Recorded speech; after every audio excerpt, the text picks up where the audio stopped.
Moi bons días a todos. Moitísimas grazas por acompañarnos nesta primeira rolda de prensa despois das eleccións do pasado 12 de xullo. Vimos de celebrar efectivamente o primeiro Consello e, por tanto, o primeiro Consello en funcións que celebra o Goberno de Galicia. Como recordarán, no ano 2016 aprobamos unha lei no Parlamento, a Lei Galega de Transparencia e Bo Goberno, no que, entre outras cuestións, regulábamos as boas prácticas relacionadas especificamente cos procesos de transición entre gobernos. En esa lei se concreta a limitación de facultades que ten o Goberno durante o período que transcurre dende a data posterior ás eleccións ata a data inmediatamente posterior á toma de posesión do Goberno de Galicia, unha vez investido no Parlamento o presidente da Xunta. Por tanto, estamos nun momento de moi estricto no senso de tomar decisións e moi limitado, en consecuencia, en canto aos asuntos que poden ser resoltos polo Goberno de Galicia. Certamente, esa lei non prevé a posibilidade de que poda continuar gobernando o mesmo partido político que sustenta o goberno nas anteriores legislaturas. Pero o certo verdade é que, sendo así, o obrigatorio é aterse estrictamente ás competencias que a lei outorga aos gobernos en funcións. En todo caso, con independencia de esta cuestión, nos vamos a seguir xestionando, como non pode ser de outro xeito, a pandemia e a situación sanitaria e económica extraordinaria como consecuencia dos efectos da COVID-19. A xestión da pandemia, pois, vai a seguir ocupando a prioridade do Goberno en funcións e vamos a seguir adoptando todas as decisións que sexan necesarias para afrontar a pandemia do COVID durante as próximas semanas, ata que a finais de agosto, todo parece indicar, o presidente da Xunta que salga investido no Parlamento poda nomear goberno. Sendo isto así,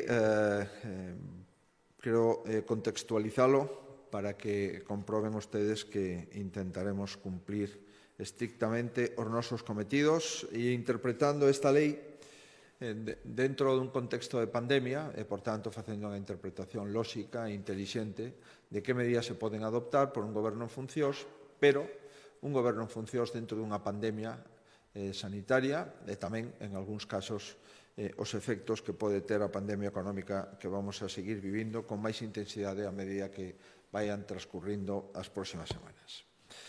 En canto á situación da pandemia, temos neste momento 224 casos activos, 3 menos que no día de onte.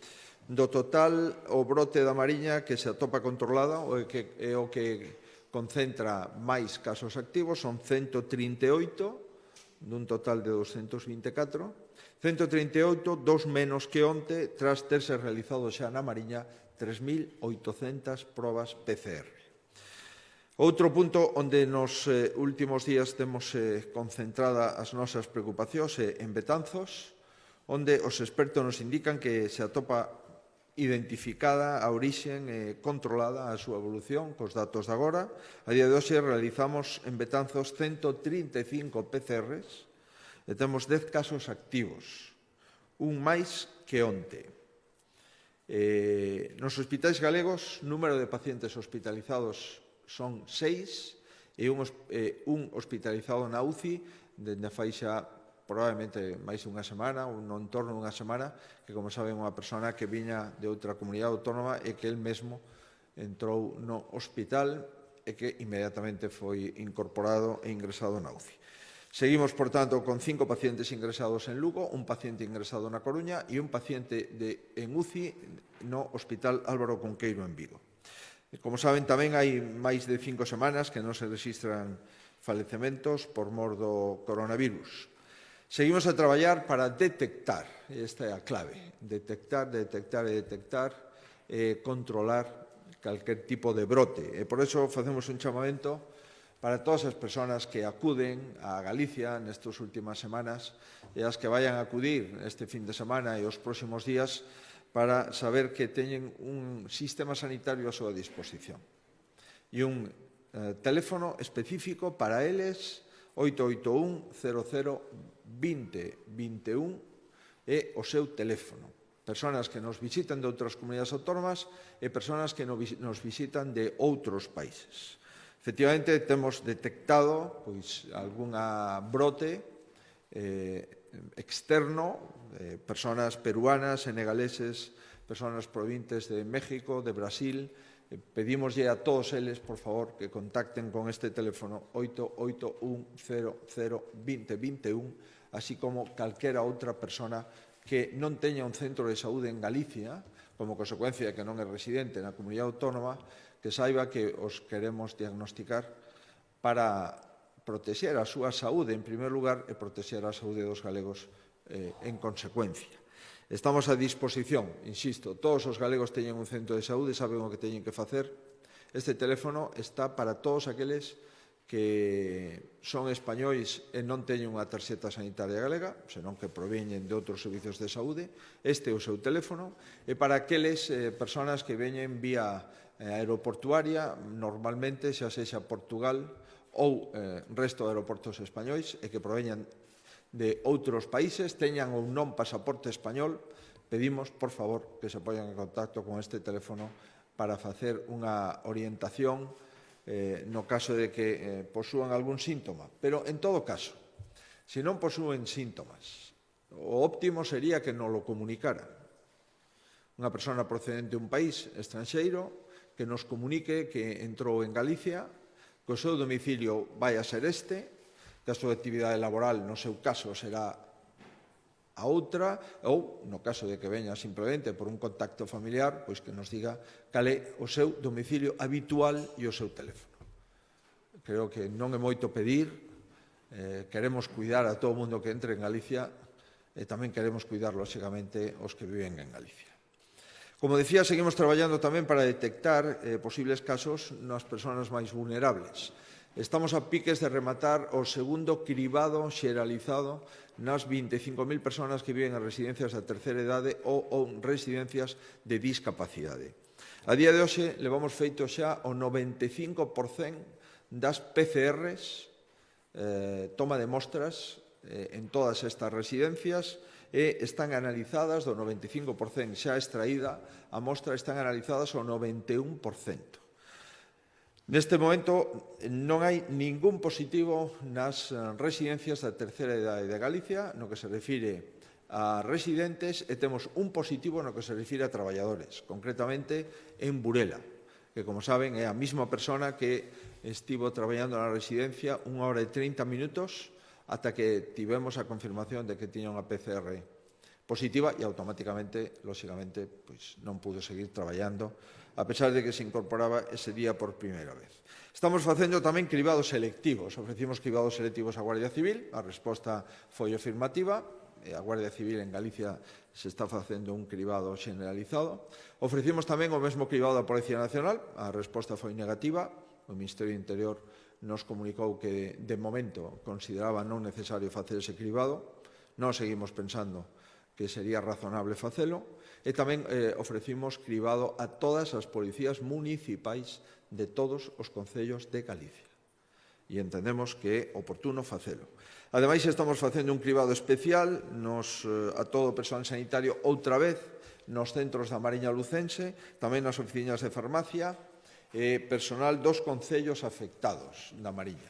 Por tanto, estamos, insisto, observando todo o que podemos para intentar paliar os efectos deste virus, que ás veces non se poden paliar, pero sí se pode circunscribir e aillar para que a infección non se extenda de forma generalizada e, sobre todo, sin coñecemento previo á población e, de forma moi especial, o que máis nos preocupa, é a población vulnerable.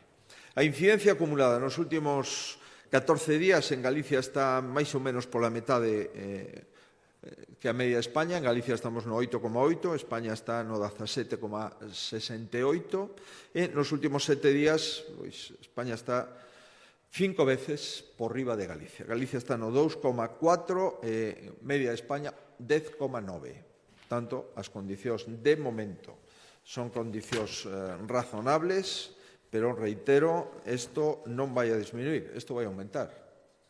E, por tanto, todos temos que ser conscientes de que se hai comunidades autónomas en España en situacións delicadas, pois calquer persona desa comunidade pode vir. Por tanto, vamos a intentar diagnosticala, protexela a ela e protexer o conxunto. Ben, hoxe, en consecuencia de todo isto, vimos de outorgar a Medalla de Ouro de Galicia, como ven sendo habitual, o 24 de xullo, aos profesionais da sanidade implicados na atención de pacientes COVID-19. A todo o personal da sanidade en Galicia que traballou e que sigue traballando cos pacientes COVID son merecentes da medalla de ouro, única medalla de ouro de Galicia 2020. Estamos a falar da máis alta condecoración que outorga a Xunta. Vai dirixida, por tanto, a aqueles que puxeron a súa vida a disposición de Galicia e, por suposto, a todos aqueles que nos cuidaron durante este tempo, desde o punto de vista sanitario no senso amplo. E que hai personal sanitario, por suposto, que é o núcleo duro do cuidado, pero tamén hai personal cuidador das residencias da terceira idade e residencias de discapacidade, que atenderon os maiores e os discapacitados durante este tempo. Como non podía ser outro xeito, este ano queremos, insisto, honrar a todas as persoas que nos cuidaron e a todos aqueles que non escatimaron esforzos, insisto, poñendo moitas veces en risco as súas vidas para cuidar os afectados por unha pandemia que acabou en centenares de vidas en Galicia perdidas, 619, e en miles de vidas perdidas no conxunto de España e en moito máis no conxunto do mundo. E que cambiou as nosas vidas para moito tempo. Non sabemos exactamente canto, pero, dende logo, será moito. Unha pandemia, insisto, que sigue activa e contra que debemos de seguir traballando. E unha das mellores maneiras de facelo é seguir cumplindo as normas preventivas. Todos os expertos coinciden en que o uso generalizado de máscara está a amosarse como unha das medidas máis eficaces para interrumpir a transmisión do virus. E por iso a Xunta foi a primeira, recordarán, o pasado 25 de xuño, en reforzar os supostos nos que era necesario o seu uso. Pois ben, hoxe damos un paso máis e seguimos perfilando e concretando e especificando na medida do posible e persuadindo os cidadáns para que utilicen a máscara xa, lamentablemente, con carácter xeral, polo menos nun momento de máximo risco de incremento de brotes. Adaptamos o acordo que adoptamos en xuño de medidas preventivas para facer obrigatorio o uso da máscara en todo momento e así, pois, hoxe adoptamos outro acordo máis. Debemos levar máscara tanto ao aire libre como nos espacios pechados, sempre que se poida concorrer con outras persoas e aínda que se poida garantir a distancia de metro e medio. Pensamos que temos que, polo menos durante este tempo, onde vai haber unha circulación do virus, non en casos autóctonos, que tamén, senón en casos importados, entendemos que sería bo, veremos durante canto tempo, activar e insistir no uso da máscara. Quedan algunhas cuestións excepcionais ou excepcionadas do uso da máscara, como aquelas persoas, por suposto, que teñan problemas respiratorios, tamén persoas, cando estamos con persoas convivintes, tanto en espazos abertos como en espacios pechados, nas praias e piscinas durante o baño ou cando se permaneza sen desplazarse, non será necesario o uso da máscara. Nos establecementos da hostelería, no momento de consumir, tampouco será necesario o uso da máscara. E no caso de exercicio ao aire libre, sempre que ese exercicio sexa individual e non estean en presenza de outras persoas non convivintes. Nese caso, non sería necesario o uso da máscara. No resto, sí sería necesario o uso da máscara. Se van a meter unha serie de consideracións, recordar que o consumo de alcohol en xardíns ou lugares de esparcemento está prohibido e solamente se pode consumir no ámbito das terrazas de hostalería. Por tanto, o coñecido como botellón sería un disparate, xa o é con carácter xeral, pero sería un disparate que se poda facer este tipo de festas en lugares de esparcimento fora dos recintos das terrazas de hostelería onde están perfectamente regulados. Digo que sería un disparate poder ver como se pode celebrar unha festa nun lugar público coñecida como botellón, porque vai en contra de calquer plantexamento de uso da máscara, por tanto, de calquer plantexamento de ocio nocturno. Recordemos que os dous grandes problemas dos brotes son os casos importados e o ocio nocturno. Por tanto, pedimos respaldo e que nos apoyen neste asunto. Tamén vamos a recomendar a disminución das festas nas casas, nos domicilios individuais das persoas.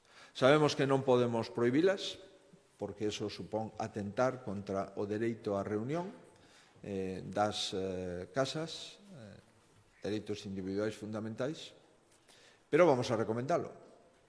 Non podemos prohibilas sin autorización xudicial. De momento, vamos a movernos dentro da esfera da recomendación, pero non é razonable que aquelo que está prohibido facer nun lugar de hostelería, xa sexa nun lugar pechado ou na terraza, se fagan festas multitudinarias en lugares privados, porque, lóxicamente, o virus non entende de propiedades. Por tanto, recomendamos e insistimos en que, por favor, nas casas durante estas noites do verán non se produzan festas masivas, porque senón non podemos, insisto, cumplir ese obxectivo de controlar a pandemia durante os meses de verán e de maior afluencia. En fin, seguimos na loita contra o COVID e volvemos a autorizar expedientes de contratación por réximen de emerxencia por un importe de 6,3 millóns de euros nas áreas sanitarias da Coruña e na área sanitaria de Ferrol. Concretamente, vamos a comprar para toda Galicia, outra vez, 3,2 millóns de euros para adquirir 4 millóns de máscaras quirúrxicas, casi 20 millóns de luvas de exame de nitrilo e vinilo, 130.000 máscaras FFP2 e FFP3, 25.000 pantallas de protección facial e vamos a comprar xa agullas hipodérmicas ante a eventualidade, oxalá, dunha vacuna. No caso de ter unha vacina nos próximos meses, nós vamos a mercar hoxe pois aproximadamente 1.600.000 agullas hipodérmicas e outras tantas xiringas para ter un depósito garantista e estratégico ante a eventualidade de poder, en fin, se temos unha vacina, de poder implementarla. O obxectivo, como ustedes se poden imaginar, é constituir unha reserva estratégica e vamos a facelo de forma inmediata. Ben, vamos a investir outros 2 millóns de euros, como eu decía, na área sanitaria da Coruña. Vamos a adquirir 1,3 millóns de euros destes 2 millóns para adquisición de kits de PCR, kits de detección de neumonía, kits de detección de ácidos nucleicos, etc. Outro 1 millón de euros tamén para distintos servicios da área sanitaria da Coruña, tarefas de limpeza, desinfección, atención continuada nos centros de saúde e tamén na área sanitaria de Ferrol, outro expediente para intensificar a desinfección dos establecementos sanitarios. Os 6 millóns máis para o ámbito da sanidade. Axudamos os concellos medianos, máis modestos, 42 concellos con poblacións inferiores a 40.000 habitantes, cun mínimo de 300 plazas de aloxamento hoteleiro e con máis de 5 praias. Os que cumplan este requisito poderán ter financiamento para contratación de persoal que ordene a ubicación das praias, o funcionamento das mesmas, a limpieza e a desinfección, as sinais de cartelería, etc. Por tanto, 1,1 millón de euros para 42 concellos a través de outros tantos convenios, concellos de menos de 40.000 habitantes que teñan características turísticas, como mínimo 300 plazas de aloxamento hoteleiro e máis de 5 praias no término municipal.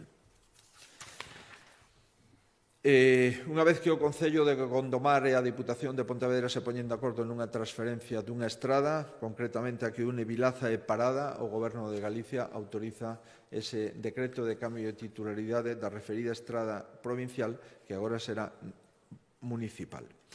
10 bolsas de formación do Centro Ramón Piñeiro para investigación en humanidades. Sacamos unhas 10 bolseiros máis, se debe acreditar, ademais da titulación do grado das titulacións exixidas, tamén o coñecemento da lingua galega de nivel de perfeccionamento ou CELGA 4, para traballar en proxectos concretos. Por exemplo, Dicionario galego-italiano, Bibliografía de literatura galega, Corpus de referencia do galego actual, Cantigas de Santa María, etc. A data estimada de comenzo de formación será o 1 de novembro do ano 20 e finalizará o 31 de outubro do ano 22. As solicitudes deberán presentarse a través da sede electrónica da Xunta de Galicia unha vez publicada a convocatoria.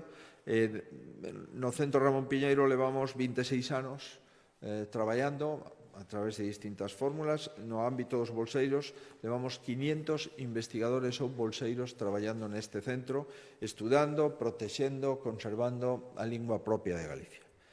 Hoxe tamén facemos público o programa para o fomento do emprendemento femenino. Os obxectivos deste programa siguen sendo apoiar iniciativas empresariais constituídas por mulleres, impulsar outras medidas complementarias de conciliación, e tamén mulleres emprendedoras que teñan unha idea podan materializala cun incentivo de diñeiro público da Comunidade Autónoma. Entre o ano 16 e 19 se financiaron 381 proxectos liderados por mulleres e se crearon 695 postos de traballo feminino.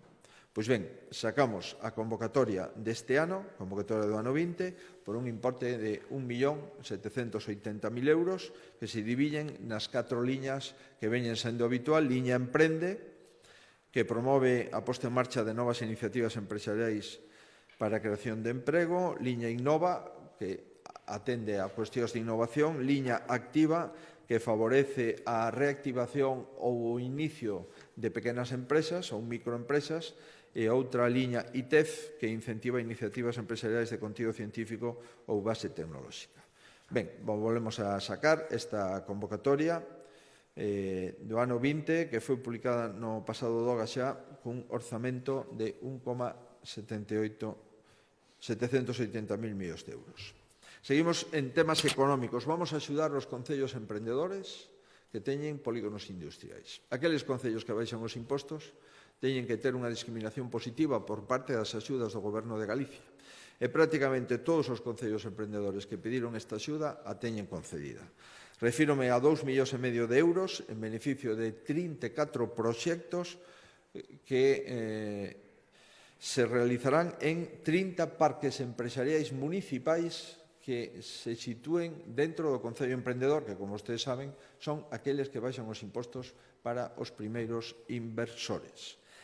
Se destinan a maior parte a desenvolvemento de infraestructuras viarias nos polígonos municipais, tamén a plantas de depuración de auga, colectores, a xestión de residuos, de seguridade, de vigilancia, de loita contra incendios. Por poñerse un dato, por exemplo, en Ribeira, pavimentación do vial e beirarrúas do polígono industrial de Xarás. En Cambre, renovación do emisario da rede de saneamento do polígono Espírito Santo. E tamén, por exemplo, en Monforte de Lemos, mellora de infraestructuras viarias no polígono de Reboredo. Este programa chega a 10 concellos, 10 parques empresariais de 10 concellos emprendedores en Ourense, 9 en Coruña, 9 en Pontevedra e 6 en Lugo. Se trata, por tanto, de apoiar os concellos que apoian os emprendedores. Parece un trato bastante razonable.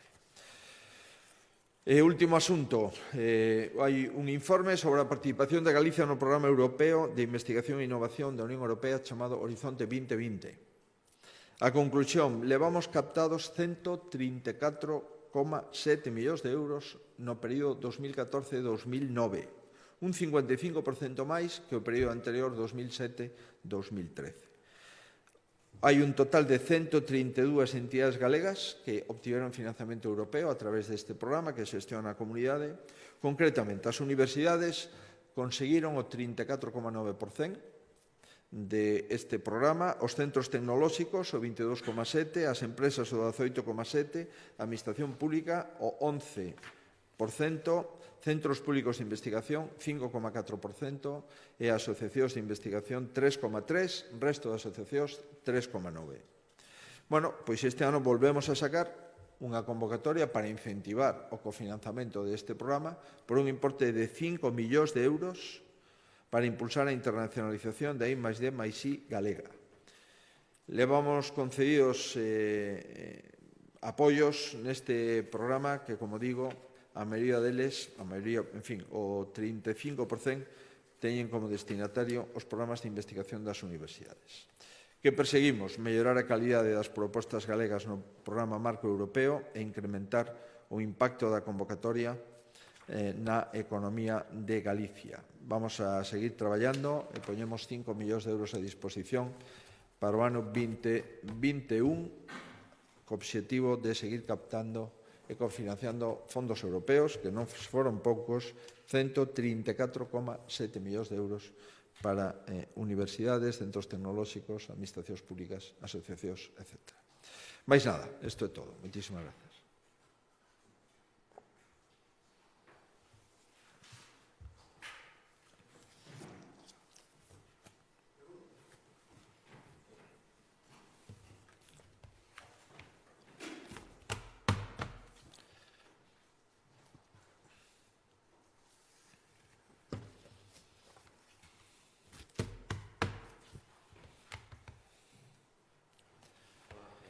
Días.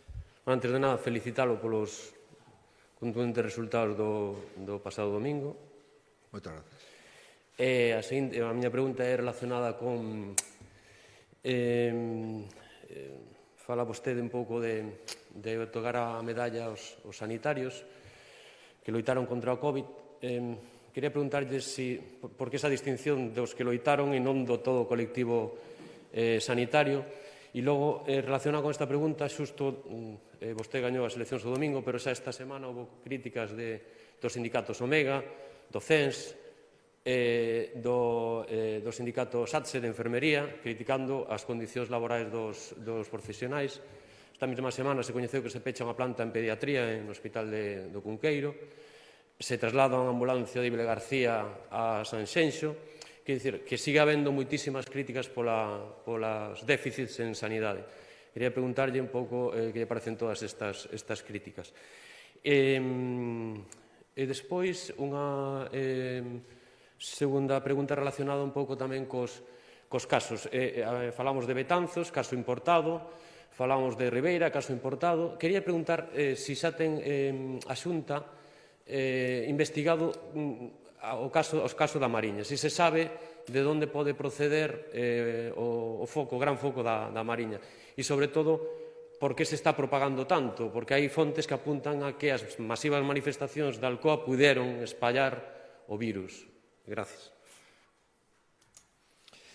Bueno, en primeiro lugar, moitas grazas pola felicitación. En segundo lugar, dice que hai críticas sindicais, pois todas son críticas que temos que respetar e nós vamos a seguir traballando. Os galegos, ademais, nos acaban de mandar de unha forma moi clara que temos que seguir traballando e o vamos a seguir facendo.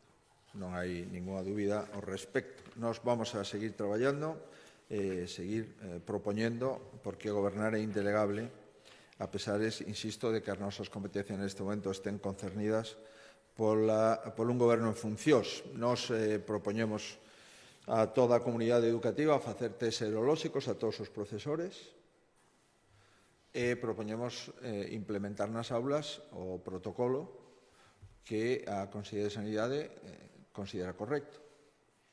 Por tanto, as autoridades educativas o que teñen que facer é implementar os protocolos que no ámbito da sanidade se consideran adecuados. E é o que estamos facendo, cumprindo taxativamente a normativa da Organización Mundial da Saúde, cumprindo o protocolo sanitario e tamén cumprindo, digamos, as recomendacións de inicio de curso que o Ministerio de Educación e o resto de comunidades autónomas están implementando. Eu creo que temos que ser razonables, porque non van a haber tempos fáciles. Os tempos van a ser difíciles, están sendo difíciles. En relación con esa decisión que vostede me fala do Hospital Álvaro Cunqueiro, non teño información ao respecto, pero estou convencido que o que se faga nos hospitais sempre teñen unha resposta e unha xustificación. Hoxe hai 1.700 personas contratadas e traballando nos hospitais por riba da plantilla que había o 15 de marzo para loitar contra o COVID. Por tanto, mire, supoño que este verán nadie discutirá que non temos xente traballando. O que ocorre é que é evidente que cando baixa a programación e cando hai que dar as vacacións regulamentarias ao personal, lóxicamente vamos a seguir facendo, pero non hai ningunha decisión de disminuir a actividade, ao contrario. Este verán queremos facer máis actividade que os veranos anteriores, porque temos moitas camas libres. E levamos con moitas camas libres durante a pandemia, e temos que ir retomando a actividade programada. É complicado, porque agora hai que contrastar unha PCR antes de intervir unha persona, eso leva, lóxicamente, algún tempo, conleva algunha estadía por riba das anteriores. Bueno, vamos a seguir traballando. Sorpréndeme o tema da ambulancia, porque nós, na ambulancia, salvo que estemos nun erro de información, cando chega o verán, esa ambulancia que está no entorno do hospital se traslada a Sanxenxo, porque é onde máis persoas están vivindo.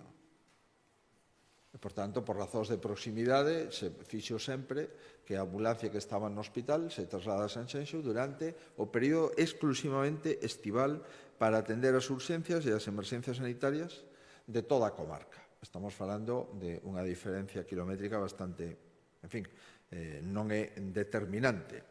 Ademais, se despraza ata aqueles puntos da comarca que activa o 061 sempre e vai a continuar a prestar servicios nos traslados de críticos e patologías urxentes. O primeiro que fixo esa ambulancia, cando chegou a Sanxenxo, foi a atender un infarto de miocardio que se produzo exactamente nese termo municipal.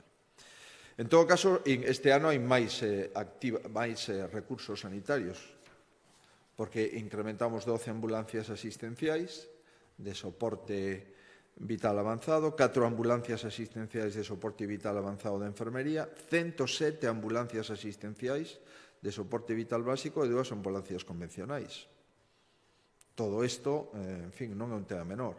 En o caso na Bisbarra do Salnés, incrementamos outra ambulancia, ademais da anterior. Por tanto, en fin, isto é o que neste momento. E o helicóptero medicalizado ten un contrato para incrementar o horario da súa actividade de as 24 horas en vez das 12 que tiña antes. Nunca houbo tantas ambulancias na comunidade autónoma traballando. Iso é o que lle podo confirmar e contrastar.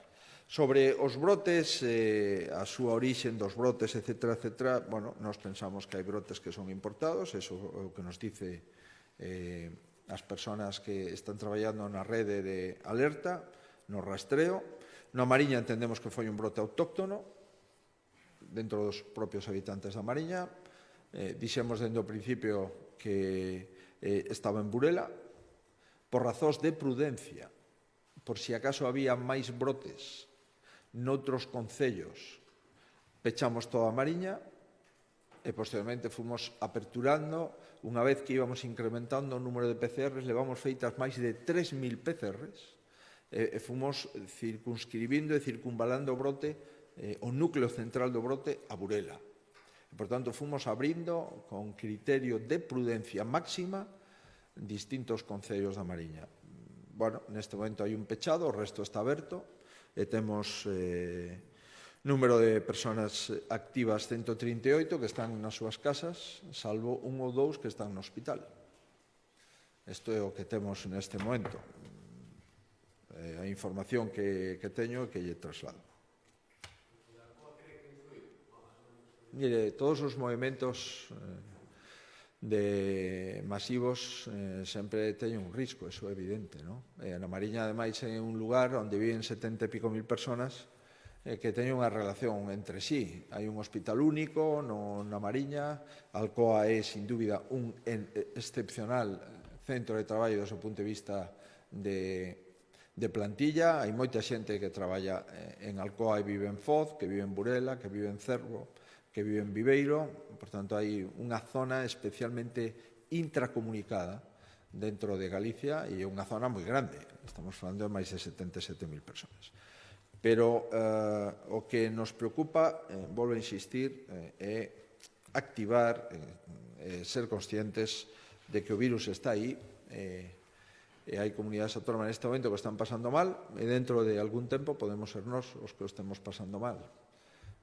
Se somos precavidos, temos máis posibilidades de sortealo, e se pola contra somos temerarios, pois a posibilidade é alta. Por iso reitero que é moi necesario que as persoas que cheguen a Galicia que saiban que están protegidas, e aínda que non teñan un centro de saúde porque non residen aquí, pois que saiban que se se poñen en contacto con este teléfono ordenamos o seu seguimento, e se nos deixan o lugar de domicilio e de residencia, pois entón os podemos ter localizados, e iso facilitaría moito as cousas. Moi ben. Perdón.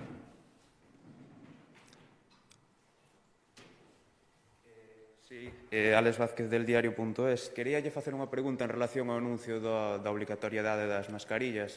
Se podería aclarar en que, cando entra en vigor esa proposta, e despois en relación coas queixas sobre os sindicatos de educación e o protocolo sanitario para o curso vindeiro, anunciaron hoxe pola mañá que van a intentar que non se inicie o curso con esas medidas. Entonces, queríalle preguntar se a Xunta ten algunha posibilidade de dar marcha atrás en propostas, por exemplo, como a de non reducir o ratio de alumnos por aula. Gracias. Isto entrará en vigor, está sendo neste momento perfilado desde o punto de vista de recomendacións por parte da asesoría xurídica para non entrar en contradicións con dereitos constitucionais. Refírome ao tema de reunión en domicilios, lugares privados, que vai a ser unha recomendación.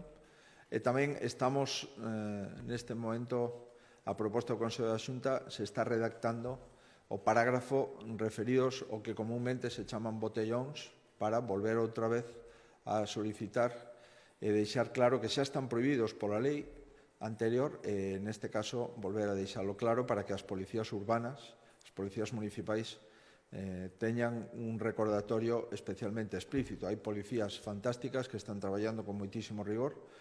Creo recordar unha delas, por lo menos na última semana, nesta non o sei, na anterior, vin como actuou con absoluto rigor, que foi a Policía Municipal de Vigo, que clausurou distintos emplazamentos e distintos lugares. Quero felicitar a esa Policía Municipal e con ela a todas aquelas que están traballando pola saúde pública.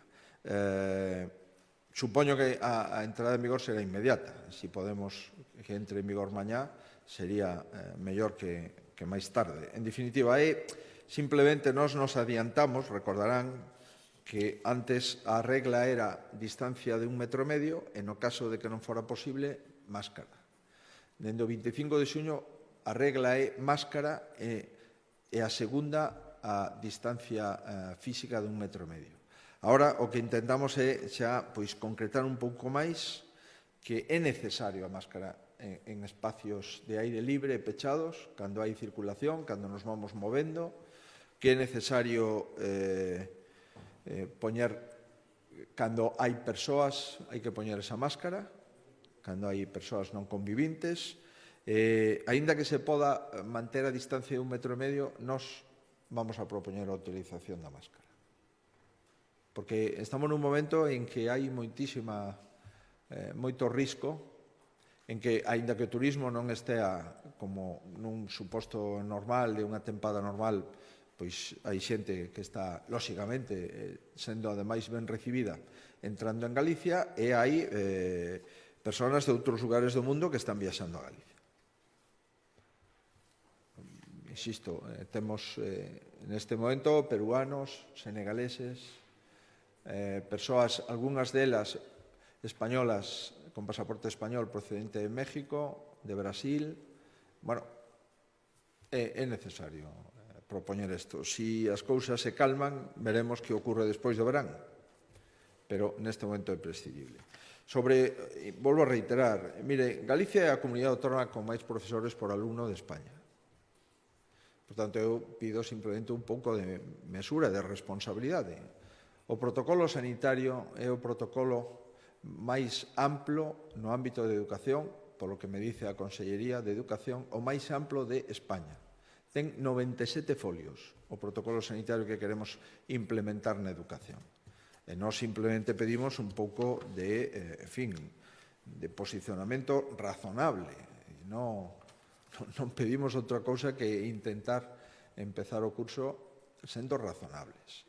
Non creo que haxa moitas diferencias entre esta comunidade autónoma e outras. Hai comunidades autónomas onde teñen moitos alumnos por profesor. Nós somos a comunidade con menos alumnos por profesor. E, por tanto, nos gustaría coñecer exactamente en que consiste as discrepancias, porque se tú te levantas da mesa simplemente por presentar unha proposta, está claro que hai dificultades para coñecer as discrepancias.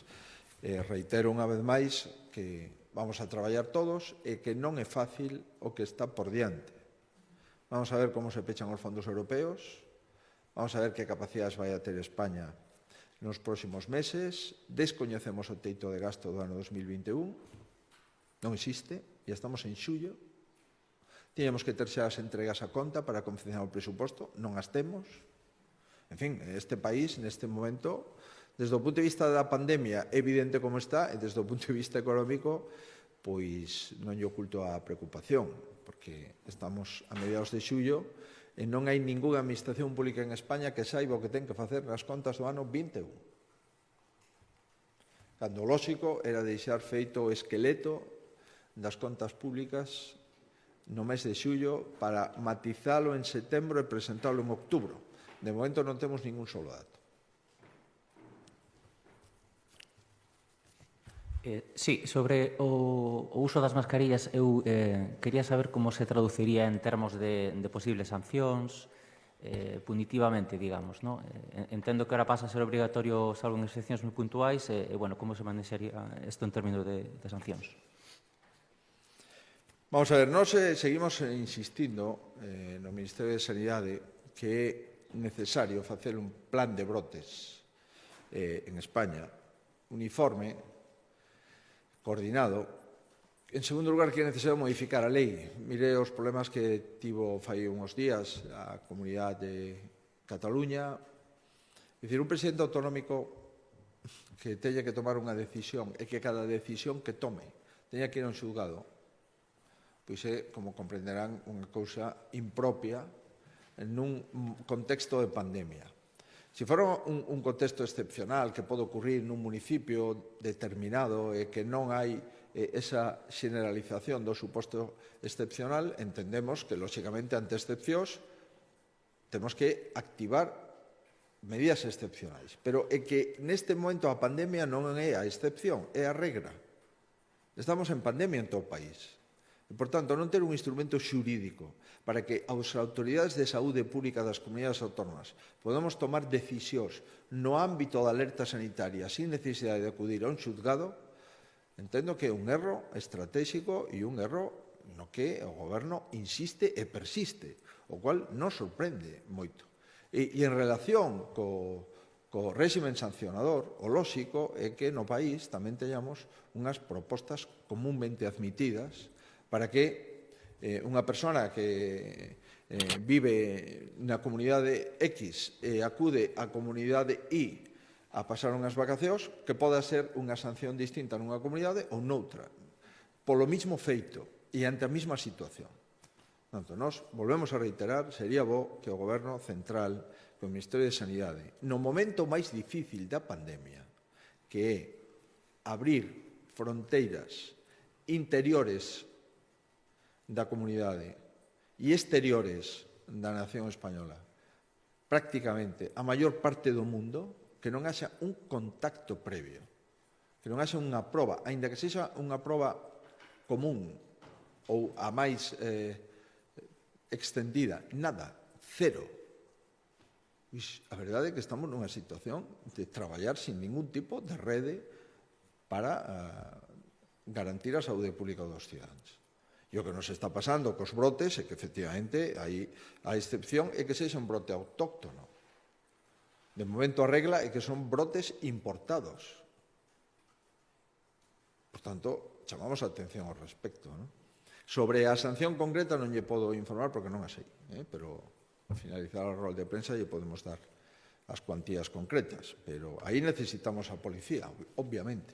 A Policía Nacional e a Policía Urbana. Nos, os medios que temos de Policía Autonómica, os estamos dedicando aos lumes e ao ocio nocturno, as dúas cousas.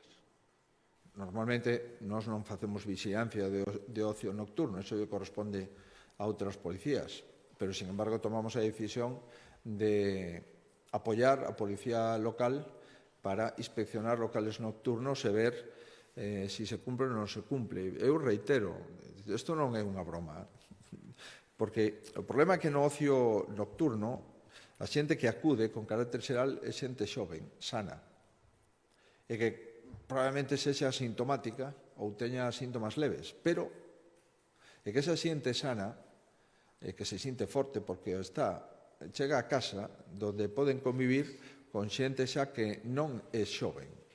E esa xente vulnerable é a que posteriormente, unha vez infectada, é a que se vai a hospitalizar e é a que é tributaria de UCI. Por tanto, reiteramos, cuidado cos pais e cos avós, porque eso ten un risco altísimo. Bueno, si les parece... Hai outra? Perdón. Sí, por aquí Alfonso Núñez, Informativos Telecinco. Lo primero, enhorabuena por esos resultados del otro día. Y quería preguntar en concreto por ese brote de Betanzos, si le preocupa mucho, si viendo un poco la evolución, ¿no?, en comparación, por ejemplo, con el de la Mariña, cree que está en general bastante controlado.